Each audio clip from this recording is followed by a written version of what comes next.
So friends, ನಾವು ವೈಂಡಿಂಗ್ನ ಯಾವ ಥರ ಸುತ್ತುತ್ತೀವಿ ಅದ್ರ ಬಗ್ಗೆ ಇಲ್ಲಿ ನೋಡಿ. ಇಲ್ಲಿಂದ ಸ್ಟಾರ್ಟ್ ಮಾಡ್ತೀವಿ.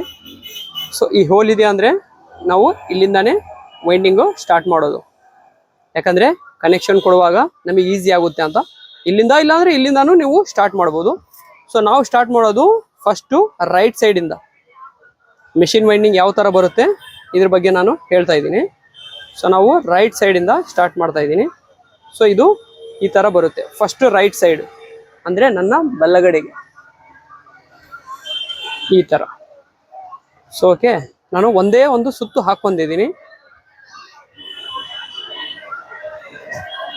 ಇದು ಫಸ್ಟ್ ಕಾಯಿಲು ಈ ಥರ ಬರುತ್ತೆ. ಟರ್ಮ್ಸು ನಾವು 500 ಒಳಗಡೆ, ಹೊರಗಡೆ ಬಂದು ರನ್ನಿಂಗು ಸ್ಟಾರ್ಟಿಂಗ್ 500, ರನ್ನಿಂಗ್ ಬಂದು 550 ಹಾಕ್ತೀವಿ.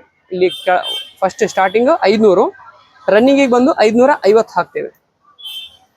ಸೊ ಈ ಥರನೇ ಬರೋದು. ಸೊ ಇಲ್ಲಿ 500 ನೀವು ತಿರ್ಸಿದ್ದೀರಿ ಅಂದರೆ ಮತ್ತೆ ರಿವರ್ಸ್ ಈ ಥರ ಬರುತ್ತೆ. ಒಂದು ಜಂಪ್ ಆಗಿ ಈ ಥರ ಬರುತ್ತೆ. ಮತ್ತೆ ಲೆಫ್ಟ್ ಸೈಡು ಓಕೆ, ಈ ಥರ 500 ಎಳಿ ಬರುತ್ತೆ. ಮತ್ತೆ ಇದು ಆದಮೇಲೆ ಆಮೇಲೆ ಇದಕ್ಕೆ ಬರುತ್ತೆ.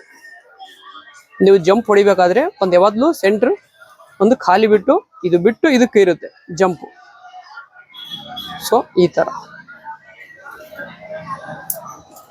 ಕಾಯಿಲ್ ಬರುತ್ತೆ. ಮತ್ತೆ ಇಲ್ಲಿ ಕಾಯಿಲ್ ಬಂತು ಓಕೆ.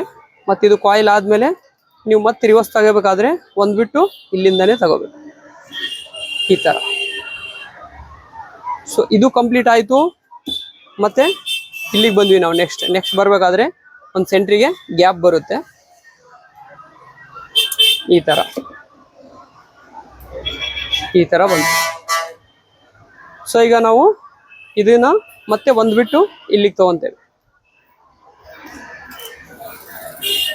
ಸೊ ಇದು ನಮ್ಮ ಕಾಯಿಲ್ ಕಂಪ್ಲೀಟ್ ಆಯಿತು. ಯಾವಾಗಲೂ ಜಂಪ್ ತಗೋಬೇಕಾದ್ರೆ ಇದು ಇಲ್ಲಿ ಬರಬೇಕು. Left side starting right side ಇರಬೇಕು. ಎಂಡಿಂಗ್ ಬಂದ್ಬಿಟ್ಟು ಎಡಗಡೆಗೆ ಬರುತ್ತೆ.